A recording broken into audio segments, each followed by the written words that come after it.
A los 16 años estuve involucrado en un accidente automovilístico bastante fuerte que me dejó hospitalizado durante 3 meses.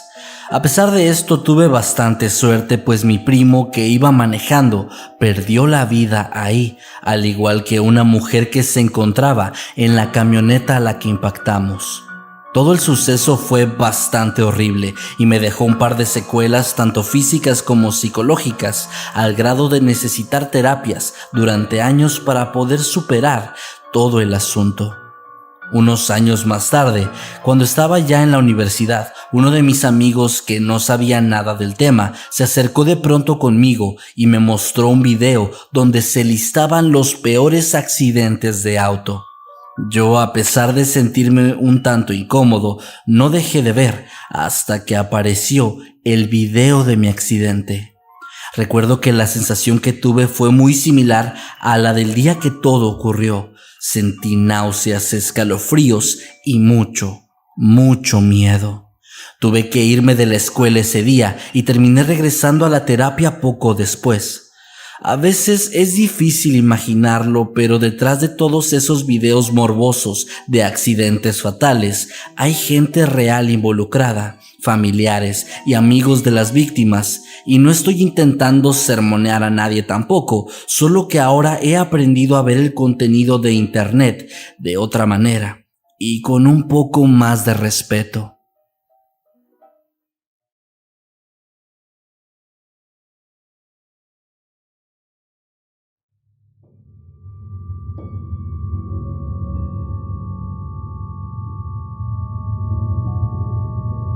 Muchas veces me han preguntado por qué me rehúso tanto a tener Facebook, y aunque algunas veces lo he comentado, casi siempre me abstengo de hacerlo, ya que nadie suele creerme. Todo comenzó en el año 2009. La fiebre por esta red social estaba en un punto muy alto. Todo el mundo tenía una cuenta o incluso varias de ellas. Y es que el hecho de que pudieras jugar, subir fotografías y videos para que los demás los vieran, y ver lo que los demás subían, además de enviar mensajes más rápido que en SMS, lo convertía en una locura. Yo como buen adolescente no podía quedarme fuera de eso, así que decidí hacerme un perfil. Busqué mi mejor foto y listo, comencé a mandar y recibir solicitudes de amigos y algunas de gente que no conocía. Pero hubo una en especial. El usuario no tenía nombre, y no era el típico que venía marcado como usuario de Facebook. Literalmente, este no tenía nombre. En el espacio donde debía tenerlo, no había nada. Solo estaba el fondo blanco de la aplicación, además de no tener ninguna foto de perfil. Me pareció raro, pero aún así lo acepté.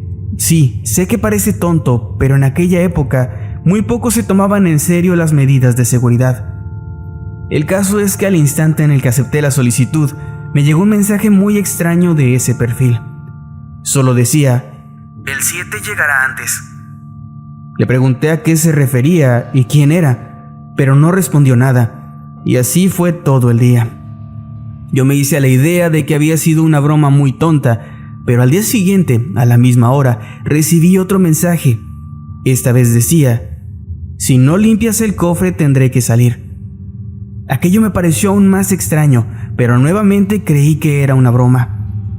Los mensajes de ese tipo siguieron durante los próximos días, y aunque pensé que se cansaría de hacerlo, eso nunca sucedió. Así que finalmente decidí bloquear a este usuario, pero aquello tampoco sirvió de nada, pues los mensajes seguían llegando aun cuando aparecía en mi lista de bloqueos.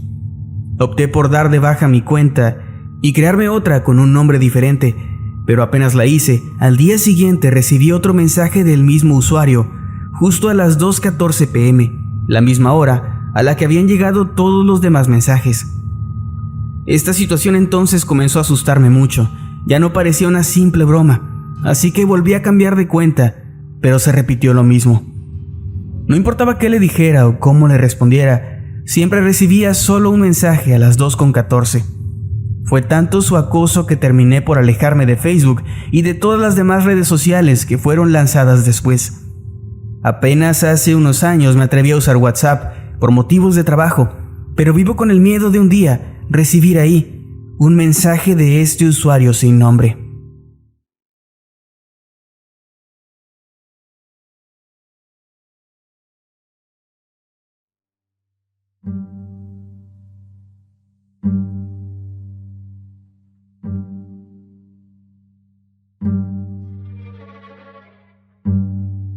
Antes de que Facebook existiera, allá por el año 2003, yo solía platicar con muchas personas en salas de chat bastante básicas que estaban de moda por entonces.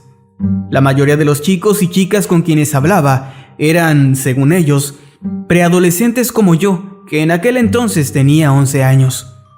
Hice muchos amigos en ese momento, platicaba con ellos día y noche, y les contaba sobre mi vida personal y familiar, si me gustaba a alguien o algo así.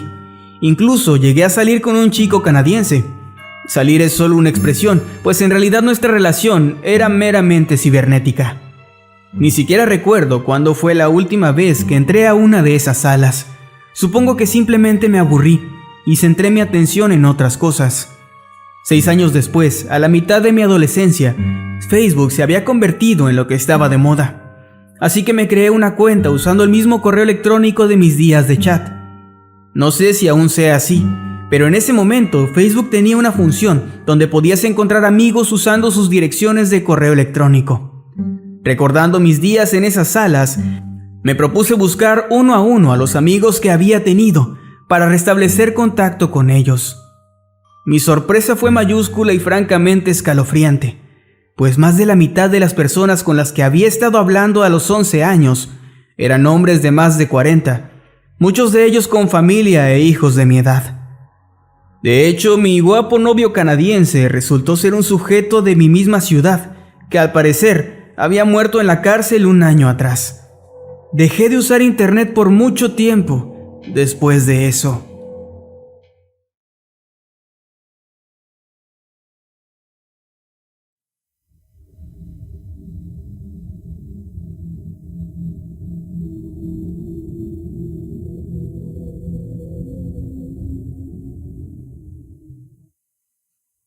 En 2008, cuando por fin mis padres decidieron instalar internet en casa, las cosas eran completamente diferentes. Pues, por ejemplo, era visto como algo muy peligroso e irresponsable compartir datos personales tan simples como una fotografía o un primer nombre. Y es por eso que todo el mundo usaba seudónimos y en la mayoría de los casos mentían sobre su edad. Yo tenía en ese entonces 13 años y no era la excepción de la regla, ya que en los foros de videojuegos que frecuentaba me hacía pasar por un tipo de 20 años y tenía un nombre clave bastante tonto. Una ocasión estaba buscando trucos para un juego y recuerdo que hice un comentario preguntando al respecto. Como era común en esos años, tuve que esperar unas horas para recibir respuesta, así que me salí de ahí y me puse a navegar en otros sitios. Más tarde volví al foro y noté que tenía 2 notificaciones, una de mensaje y una de respuesta. La de respuesta era alguien que me había aclarado la duda, pero la de mensaje era de una cuenta que no tenía fotografía y que, según el perfil, había sido creada ese mismo día. El mensaje era corto y bastante claro. Decía: hola, y mi nombre completo. Ten cuidado la próxima vez que vayas a la escuela caminando solo. Pero en lugar de la escuela, decía el nombre completo de la escuela en la que yo estaba estudiando. Recuerdo que sentí muchísimo miedo, no supe cómo reaccionar y solo apagué la computadora desde el botón de encendido y me fui a acostar, aterrado de contarles a mis padres y también de volver a ese foro. Debido a esto no me conecté en línea durante años y todavía soy bastante inseguro para dar información personal en cualquier tipo de páginas.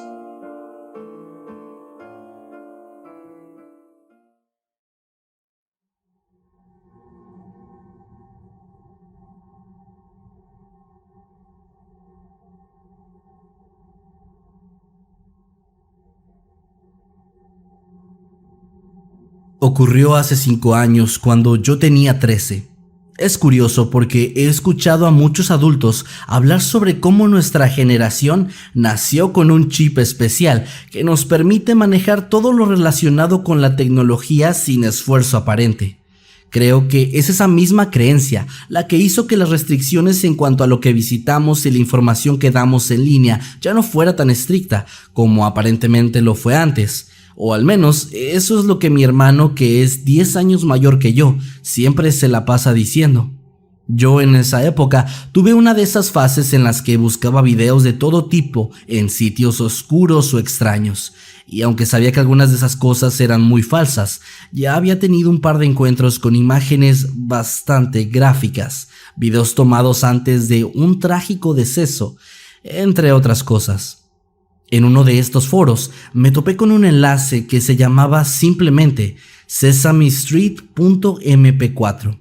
Sin pensarlo demasiado y no sé realmente por qué, le di clic y fui así redirigido a una página donde solamente se encontraba un video que inmediatamente comenzó a reproducirse. Era una serie de videos cortos e imágenes que pasaban de forma muy veloz, todos y cada uno de ellos mostrando a niños menores de 5 años, ya sin vida. Todos estos mostrando de una forma grotesca y cruda sus cuerpos cubiertos de sangre y otras cosas que sinceramente prefiero no mencionar. No pasaron más de 4 o 5 segundos cuando yo de inmediato cerré todo y me puse a llorar de forma descontrolada. No sé si las imágenes realmente eran tan fuertes o fue la sorpresa del momento, pero sin duda alguna después de eso no he vuelto jamás a dar clic en ningún enlace extraño, y también perdí esas ganas de ver fotografías o videos de ese estilo.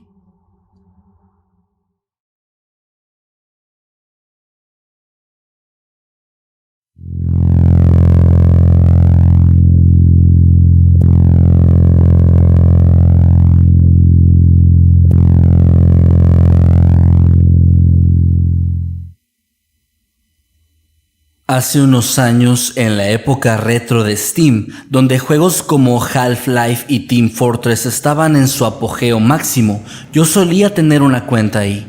Tenía tan solo a un amigo de Steam, que era alguien a quien yo conocía bastante bien, y realmente nunca interactuaba con la gente que jugaba en los juegos online.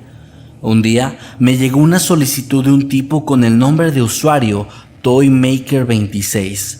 No reconocí el nombre de alguien con quien hubiera jugado, así que la rechacé. Una semana después, el mismo día de la semana y alrededor de la misma hora, recibí una notificación de que ese mismo tipo ahora me había agregado como amigo, algo que sin duda ya me parecía extraño y un poco espeluznante. Pero le di el beneficio de la duda y lo acepté, creyendo que tal vez era algún amigo de la vida real o algo así. En cuanto lo hice, se abrió la ventana del chat con un mensaje de él que tan solo decía: «Hola, ¿cómo estás?». Antes de que me diera siquiera la oportunidad de responder cualquier cosa, otro mensaje apareció. Era un enlace que claramente era una especie de virus o algo similar. Aunque por alguna razón decidí abrirlo de todas formas, algo que claramente fue un gran error. Una página web se abrió, mostrando muchas imágenes en baja calidad de lo que parecía ser gente mutilada, todo acompañado de un sonido que parecía ser el de risas histéricas y distorsionadas en el fondo. Sentí un escalofrío intenso y me paralicé del miedo por la impresión. Reaccioné momentos después, intentando cerrar la pestaña, y al hacerlo me topé con que mi fondo de pantalla ahora era una de esas imágenes que tenía un acercamiento muy claro. Era horroroso y algo sumamente asqueroso además. Después comenzaron a saltar más ventanas emergentes, entre ellas un bloc de notas donde apareció de pronto mi nombre completo, mi dirección y algunas de mis contraseñas. La computadora simplemente no respondía, así que yo la apagué usando el botón de poder. No la volví a encender nunca. De hecho, se la regalé tiempo después a un amigo que era técnico de computadoras. Le expliqué todo el asunto y él me dijo cuando la revisó que esta computadora estaba ahora inservible, pues al parecer todos los archivos habían sido corrompidos. No tengo ni idea de quién era Toymaker26, ni sé la razón detrás de lo que hizo, Ahora incluso admiro un poco sus habilidades informáticas para poder haber hecho algo así, pero en aquel momento, a mis 13 años de edad, el maldito me hizo pasar una de las peores tardes de toda mi vida y logró que durante años me diera mucho miedo conectarme para jugar juegos online en una de mis nuevas computadoras.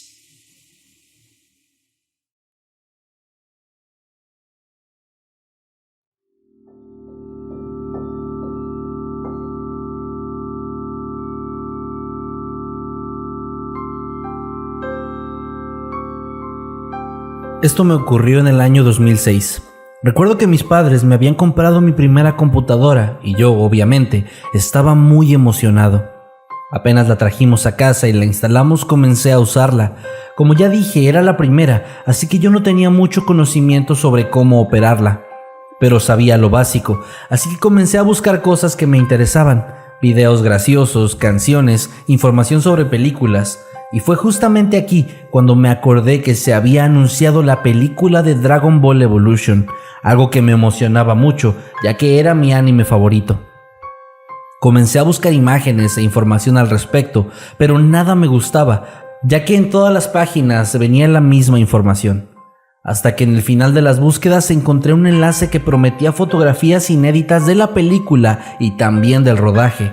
Emocionado por eso, no dudé en entrar, pero aquello solamente me dirigió a una página totalmente en blanco que congeló la pantalla, mientras me aparecían unas letras de color negro y enormes que me marcaban error.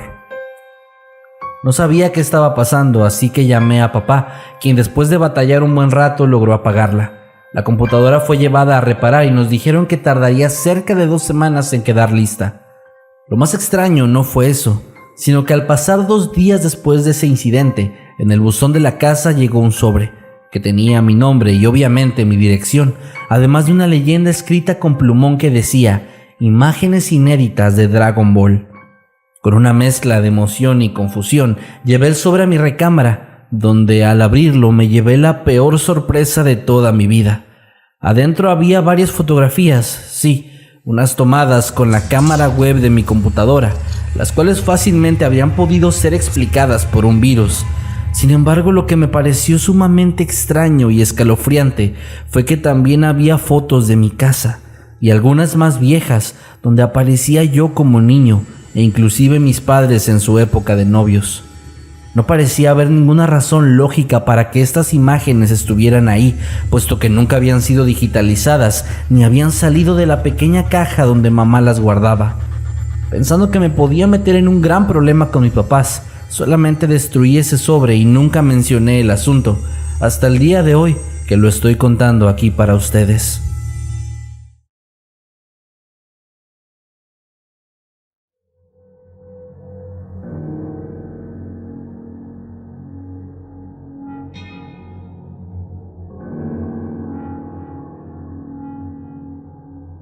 Esto le pasó a mi hermano, que es 6 años mayor que yo. Por ahí del 2004, cuando él estaba por salir de la preparatoria, conoció a una chica por internet. En ese tiempo no era algo tan común el dar información personal, así que lo único que él sabía de ella es que vivía en el mismo país y que estaba cursando la universidad. Comenzaron a llevarse muy bien y platicaban prácticamente todos los días. Incluso compartieron poco a poco información hasta que ambos mostraron una fotografía de su rostro. Para saber que no se trataba de una imagen robada o falsa, ambos escribieron en la mano una palabra al azar y la mostraron en la imagen. Según lo que mi hermano cuenta, la chica era muy hermosa, a tal punto que incluso parecía una modelo o algo similar.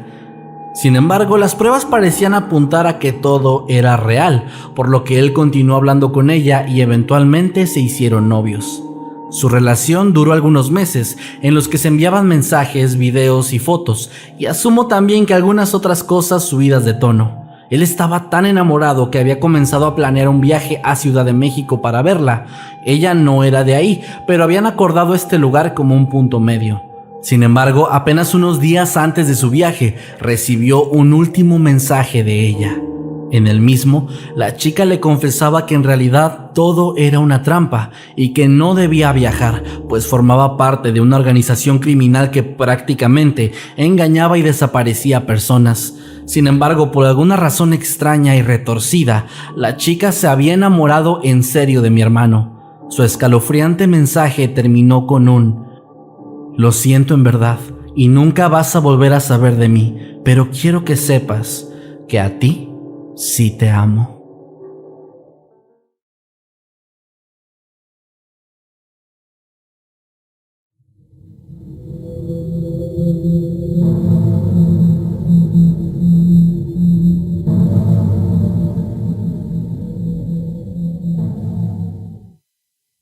Poco antes de que Facebook se volviera tan popular, es decir, en el último par de años de Messenger, yo solía agregar amigos con los que jugaba online y a tan solo unos cuantos de ellos les platicaba cosas personales. Con el tiempo nos volvimos mejores amigos, a pesar de que vivían en otros países.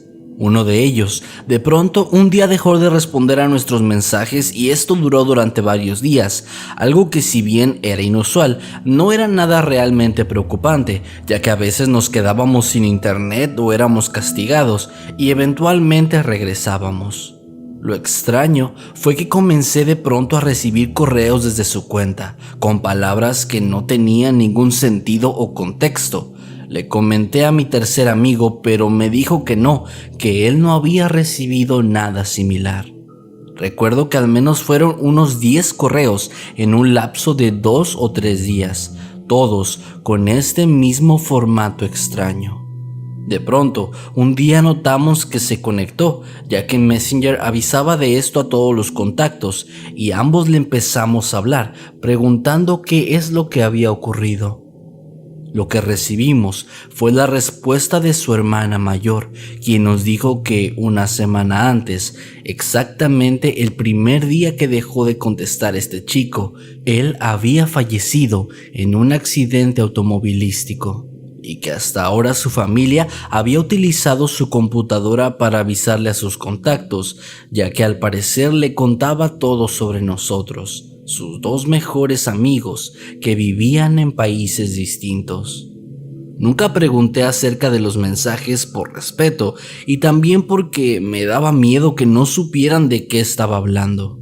Sinceramente, me da escalofríos el hecho de pensar que quizás estaba intentando comunicarse conmigo de alguna forma y la verdad nunca volví a abrir esos mensajes.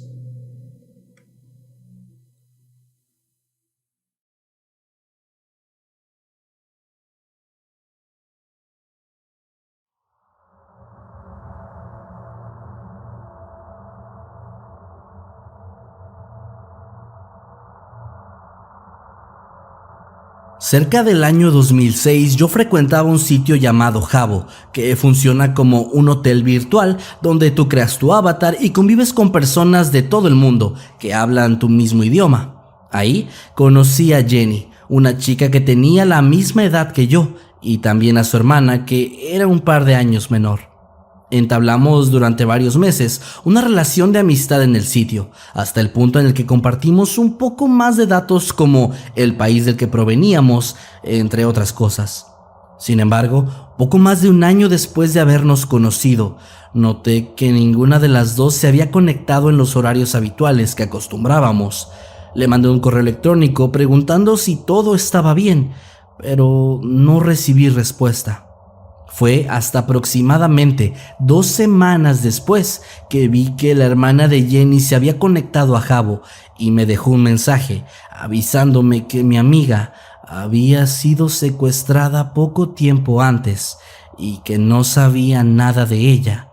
Intercambiamos nuestros correos y ella se desconectó una vez más. Mantuve algo de contacto con ella, pero finalmente la comunicación se perdió.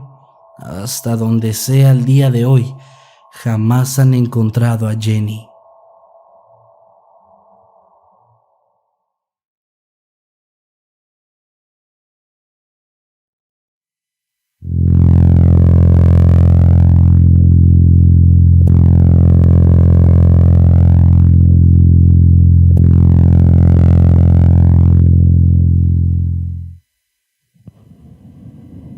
Alrededor de 2010 se hizo viral un video en donde un tipo se lanzaba de una especie de acantilado intentando caer hacia el mar, pero que antes de dar el impulso final se le resbalaba uno de los pies y este tipo terminaba cayendo y golpeando su rostro en la orilla de lo que parecía ser un muelle.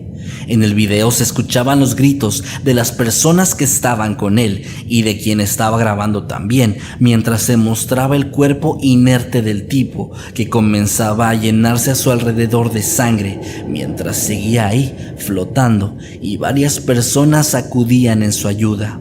Momentos después, la imagen se cortaba y se mostraba ahora al hombre en una camilla, al parecer ya en un hospital, y ahí era donde las cosas se ponían bastante feas, pues se notaba claramente cómo su rostro estaba partido a la mitad con un corte vertical.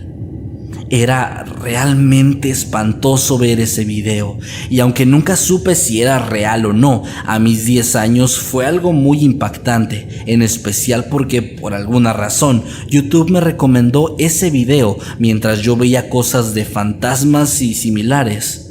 Recuerdo que después de ver el video me puse a llorar un largo rato y no utilicé mi computadora por unos días hasta que esa sensación horrible se fue. El video se hizo tan popular que en la escuela algunos de mis amigos lo tenían en su teléfono y se lo mostraban a mis compañeras, las cuales obviamente gritaban aterrorizadas. Sé que en internet hay cosas mucho peores de lo que vi, pero fue la primera vez que tuve un encuentro con material que me dejó marcado y sinceramente es de esas imágenes que por más que lo intente, no podré sacar nunca de mi cabeza.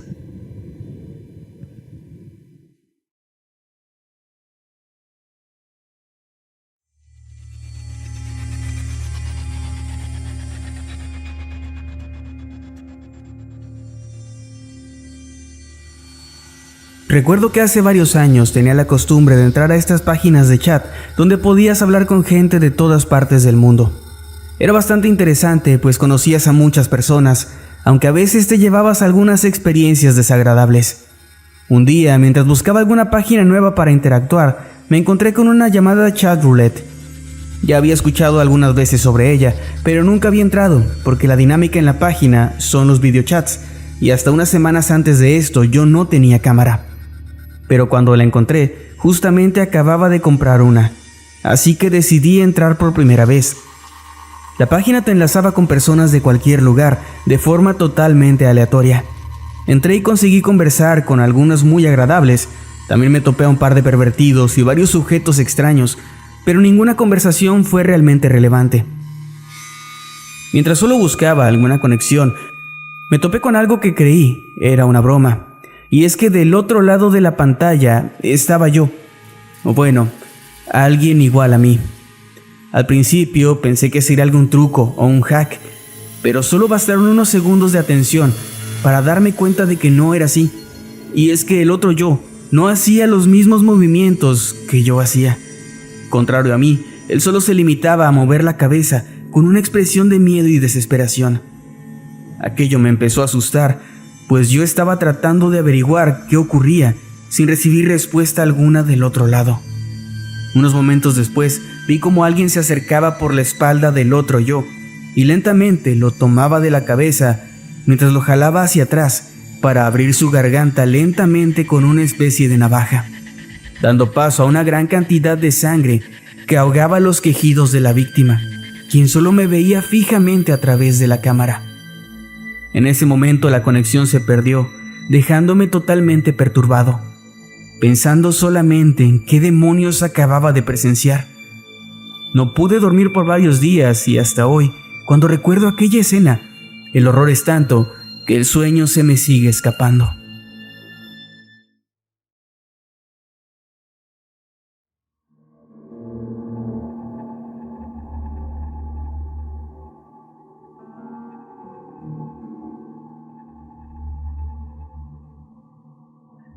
Buscar tu propio nombre en Google puede ser curioso, y es algo que muchos hemos hecho al menos una vez en la vida.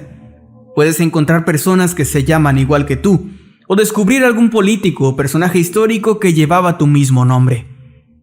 Pero lo que me pasó a mí no fue nada agradable, y de hecho creo que hubiera estado mejor sin saberlo. Decidí buscar mi propio nombre en Google, solo por curiosidad.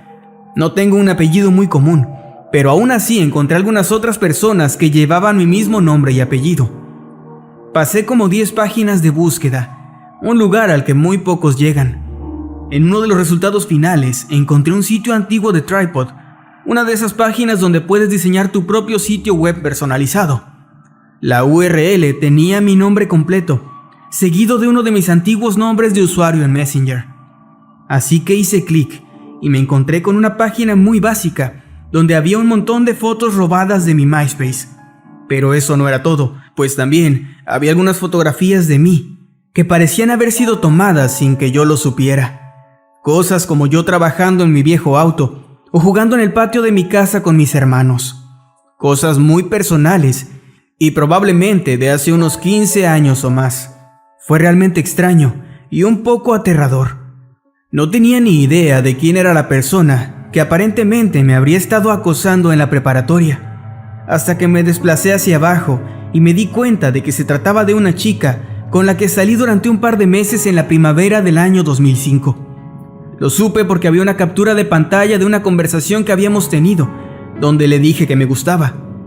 Supongo que cuando terminamos ella no lo tomó muy bien. La página era tan vieja que estoy seguro de que su obsesión conmigo jamás llegó a nada más. Nada que fuera peligroso para mí y para mi familia, al menos. Pues ha pasado tanto tiempo que estoy seguro de que ella habrá madurado y según lo que pude averiguar ahora mismo está casada y vive en un estado diferente.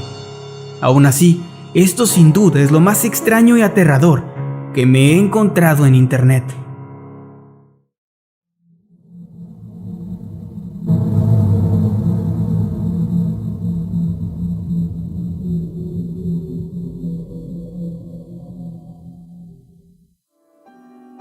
Hace algunos años, cuando tenía 16, existía una página muy famosa en internet que mostraba personas que habían fallecido en circunstancias grotescas, y era sinceramente un lugar muy morboso, que visitaba frecuentemente cuando estaba solo en casa, ya que no quería ni imaginar qué me iba a decir mi madre si me sorprendía un día. Buscando alimentar más mi morbo, terminé en un sitio web diferente que mostraba cosas similares, aunque también había fotografías del estilo tomadas antes de la muerte y cosas por el estilo. No recuerdo bien la razón, pero dejé la página abierta un día y me puse a hacer otras cosas. Después mi mamá llegó y me dijo que iríamos a cenar a un lugar de hamburguesas que estaba en el centro de la ciudad. Pasaron las horas y finalmente volvimos a casa. Yo entré a mi habitación, encendí el monitor y después cerré una de las aplicaciones que tenía en ejecución, y ahí fue cuando me topé con la página que había estado viendo antes. Gracias a mi morbo, decidí refrescarla para ver un par de fotografías antes de salirme, y cuando lo hice, una de las primeras imágenes que se mostraron era una de un restaurante, al mismo al que yo había ido, y ahí, en la imagen, estábamos mi mamá y yo cenando. Comencé a llorar descontroladamente y cerré todas las aplicaciones lo más rápido que pude. Le pedí después de eso a un primo que me borrara absolutamente todo en ese equipo, y jamás he vuelto a entrar en sitios web que no conozco o de morbo como los que solía visitar en esos años.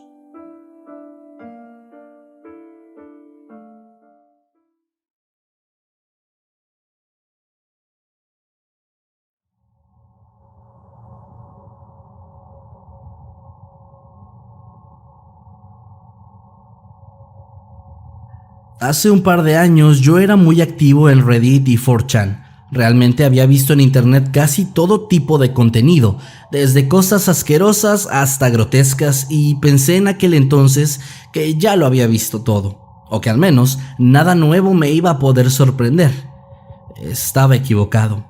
No recuerdo ya exactamente la razón, pero un día me encontraba en un hilo discutiendo con un usuario de estas páginas, cuando el tipo comenzó a amenazarme de muerte y aseguraba que me iba a arrepentir de haberme metido con él. Algo muy típico, pues cualquier imbécil en internet puede buscar la forma de rastrear tu IP y de obtener algo de datos personales, cosa para la cual yo ya estaba muy bien protegido. Sin embargo, y al paso de unas horas, de pronto el usuario respondió de nuevo, enviando un enlace. Yo di clic en él y fui enviado a una página de gore, cosa que sinceramente me causó algo de gracia, pues si esta era su forma de intimidarme, era seguro que no lo iba a lograr así. El problema llegó cuando puse atención a las imágenes, pues me di cuenta de que de alguna forma todas las personas en ellas eran pelirrojas al igual que yo, tenían complexión delgada, exactamente igual a mí, y usaban ropa de color negro y rojo, que es la forma en la que yo suelo vestirme. Al pie de cada una de ellas venía una fecha, que databa desde el año 2010 hasta un par de semanas antes de ese día. Tal vez todo era una coincidencia, es cierto, pero al volver al foro noté que había un nuevo comentario ahí. Ten cuidado, y decía mi nombre. Podría ser el siguiente en la lista. Recuerdo que inmediatamente cerré todo y después de respaldar mis datos, formateé esa computadora. Jamás me topé de nuevo con la página o con ese tipo, pero sinceramente sí me hizo dudar por un largo tiempo de que estaba siendo espiado o acechado de alguna manera.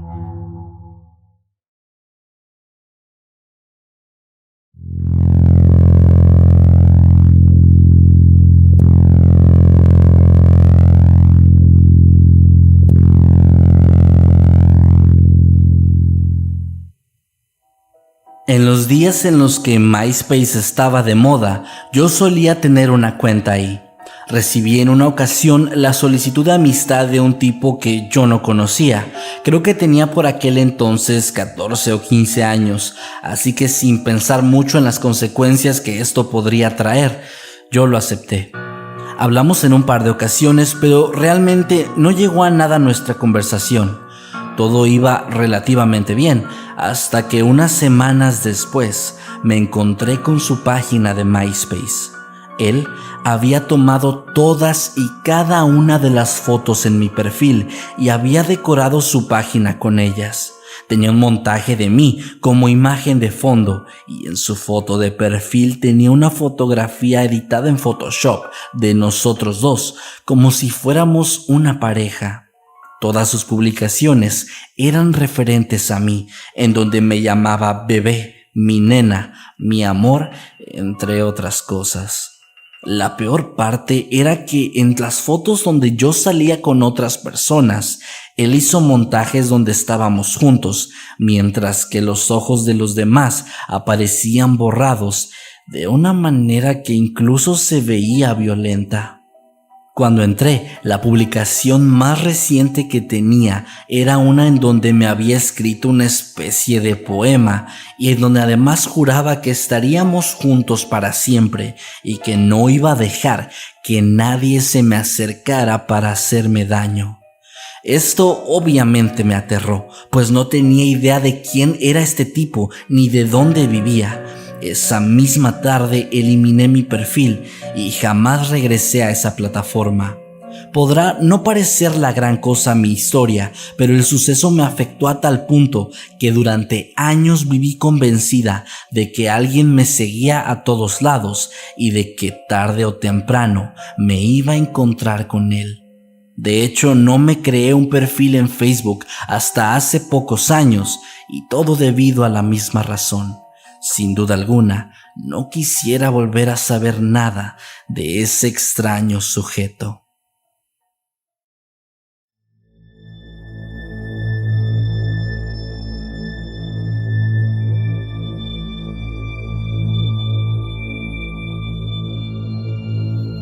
Esto sucedió hace un buen tiempo, cuando yo apenas comenzaba a utilizar Facebook y demás sitios de internet. No recuerdo exactamente si era el 2012 o el 2013, pero la red social ya tenía algunos años funcionando.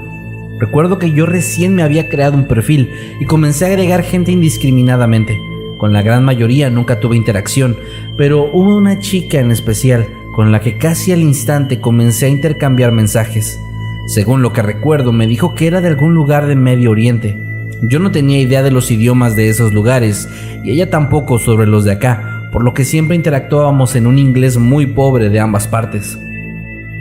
Todo comenzó con conversaciones muy ligeras sobre cómo eran nuestros países y esas cosas, pero poco a poco todo fue volviéndose más cercano. Nos comenzamos a poner apodos cariñosos, inclusive llegamos a intercambiar nuestros números de teléfono, pero con el tiempo ella fue pidiéndome información más personal, la cual yo no me sentía a gusto de compartir. Los nombres de mis padres, la dirección de mi casa y algunas cosas más que no solo me involucraban a mí, sino a mi familia. Lo que me pareció más extraño fue que cada vez que me pedía esa información y yo me negaba a dársela, ella se molestaba, argumentando que yo no la quería y que no confiaba en ella. Pero el punto de quiebre llegó cuando me pidió de nuevo la dirección de la casa, y tras negarme, ella me aseguró que de cualquier manera la iba a conseguir. Aquello me preocupó, así que opté por dejar de mandarle mensajes. A veces solo me metía a leer de nuevo las conversaciones porque de verdad extrañaba nuestra convivencia, hasta que me decidí un día y le escribí un mensaje largo donde le agradecía por los buenos momentos y me despedía de ella, ya que realmente no podía compartir información que pudiera afectar a mi familia como ella me lo estaba pidiendo. Apenas le envié ese mensaje y al instante contestó. Solamente envié una frase que decía: ¿quieres ver cómo morí?, junto a varias imágenes de ella, golpeada y atada al centro de un grupo de personas a las cuales no se les podía ver el rostro. Aquellas fotografías eran horribles, por lo que rápidamente yo cerré sesión y di de baja mi Facebook. Un tiempo después investigué en internet aquello y descubrí que se trataba de un grupo de personas que con engaños robaban información personal. Duraron varios meses solamente trabajando hasta que simplemente desaparecieron sin dejar rastro. Esas fotos todavía me persiguen al día de hoy, y lo peor de todo es la duda de no saber si esas personas habrían sido las encargadas de quitarle la vida a la joven, o si simplemente ellos tuvieron acceso a las imágenes.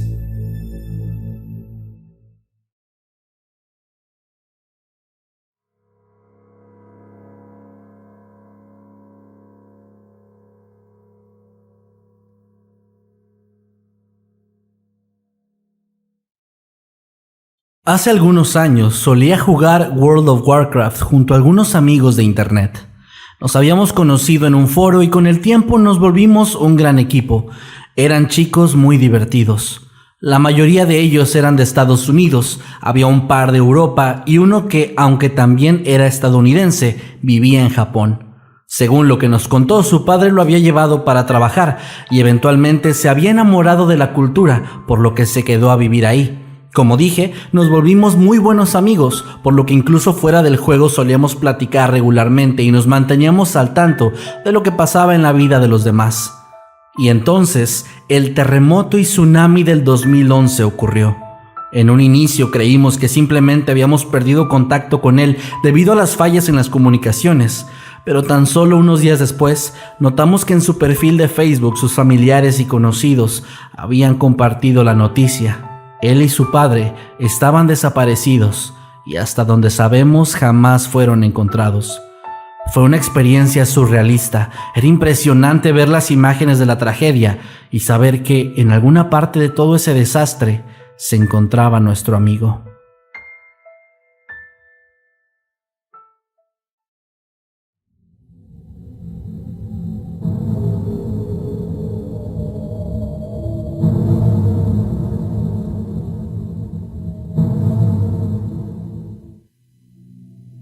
Yo tenía un amigo en Facebook que vivía en otra ciudad y recuerdo que siempre lo consideré alguien un tanto extraño. Era muy excéntrico, a tal punto que en más de una ocasión recuerdo haber pensado que tal vez su intención era simplemente llamar la atención. Una noche, mientras estaba sentada en mi escritorio navegando por Facebook, sentí de pronto algo extraño. como si una persona hubiese tocado levemente mi hombro. Asustada, puse atención a mi alrededor y confirmé que estaba completamente sola en mi habitación. No me dio tiempo de hacer nada más cuando un mensaje llegó a mi bandeja de entrada. Era este chico que simplemente me había preguntado: «Hey, ¿sentiste eso?». Completamente sorprendida, le pregunté a qué se refería y él solamente insistía en que respondiera si había sentido algo o no.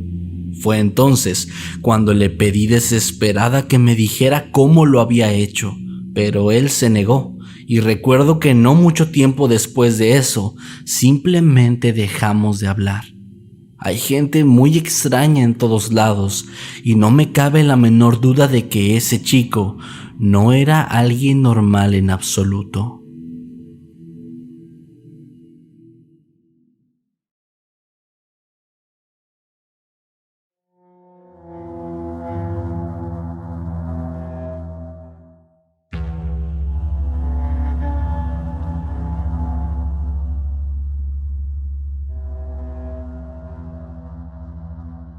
Fue algo sumamente extraño. Descubrí hace varios años una página que te permite ingresar a ver en vivo cámaras de seguridad que están públicas por alguna razón. No es algo realmente ilegal o peligroso, pues al parecer incluso hay gente que ingresa un enlace para poder vigilar en tiempo real su negocio o su hogar.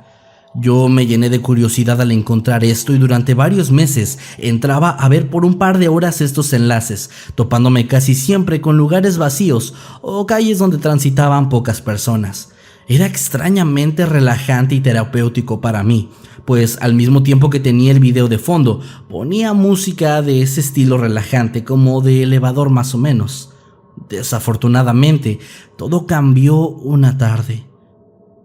Me encontraba estudiando como siempre, haciendo zapping entre las diferentes cámaras disponibles ese día, hasta que dejé una que mostraba un bello cruce, en una ciudad que parecía bastante transitada.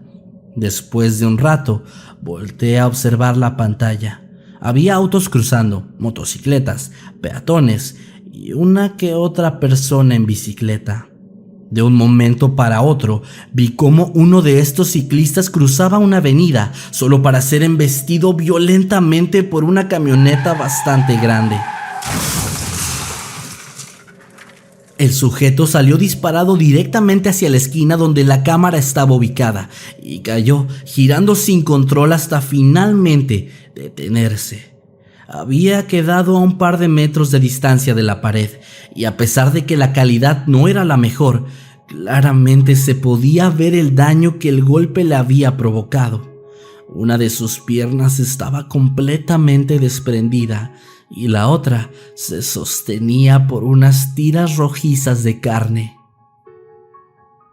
El tipo levantó su parte superior del cuerpo con las manos, algo que me sorprendió bastante, pues yo pensaba en primera instancia que él había perdido el conocimiento, o algo peor. Después se empezó a arrastrar frenéticamente, observando con incredulidad su situación, viendo cómo su pierna se movía detrás de él, como una extensión ajena de su cuerpo. Me dieron ganas de vomitar y mis ojos se llenaron de lágrimas inmediatamente. No soporté más y me fui corriendo al baño. Lloré durante un largo rato. Me sentía culpable de cierto modo y también muy impotente, pues desde el otro lado del monitor no había nada que yo pudiera hacer. Cuando regresé a mi habitación, la cámara ya había sido desconectada y no supe jamás cuál fue el desenlace de aquel trágico accidente. Fue esa la última vez en la que entré a sitios de ese estilo y sinceramente no planeo regresar jamás.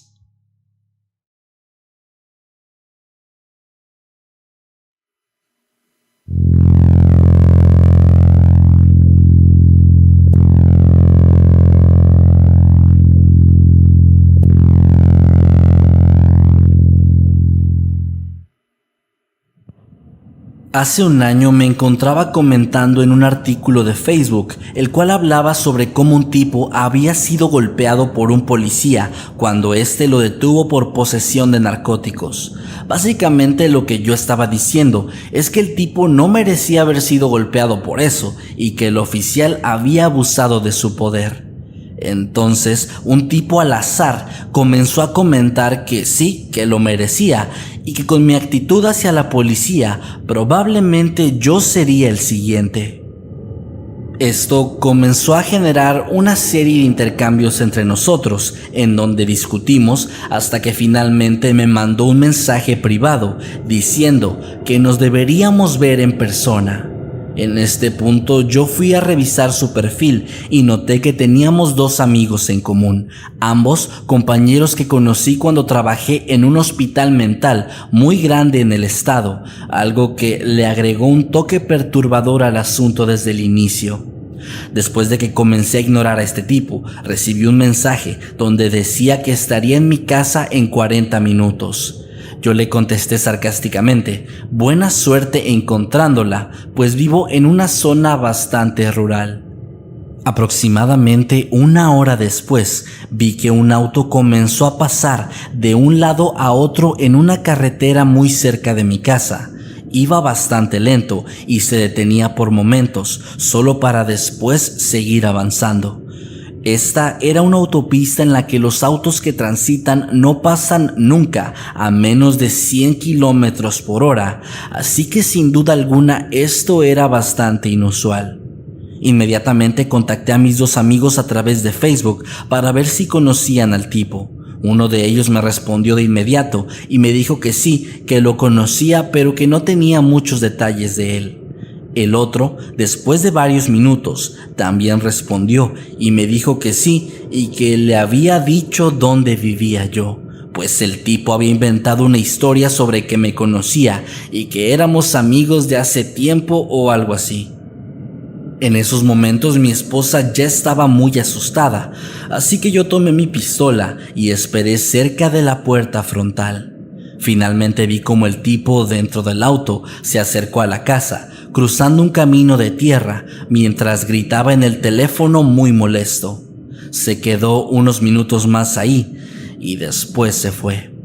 Al parecer mi amigo le había dado una idea general de dónde vivía, pero no la dirección exacta, y al haber más casas en la misma zona, no supo dar con la mía.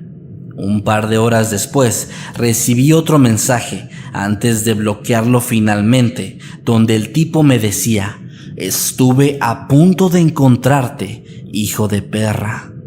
No respondí, y no volvió a ocurrir nada similar. Un par de semanas después, el primer amigo que me respondió me avisó que el sujeto había sido arrestado días antes por violencia doméstica. No sé si esto pueda ser considerado como aterrador, pero para mí y mi esposa no hay duda de que lo fue. Es difícil imaginar qué hubiera pasado, pero me sigue sorprendiendo lo extraña que puede ser la gente en redes sociales y cómo por algo tan tonto pudo haber ocurrido una desgracia bastante grave.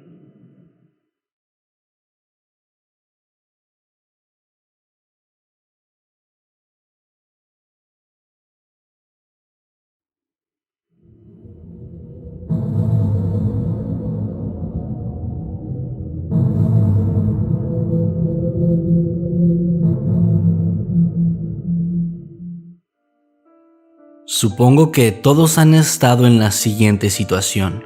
Estás aburrido, es de noche y abres YouTube.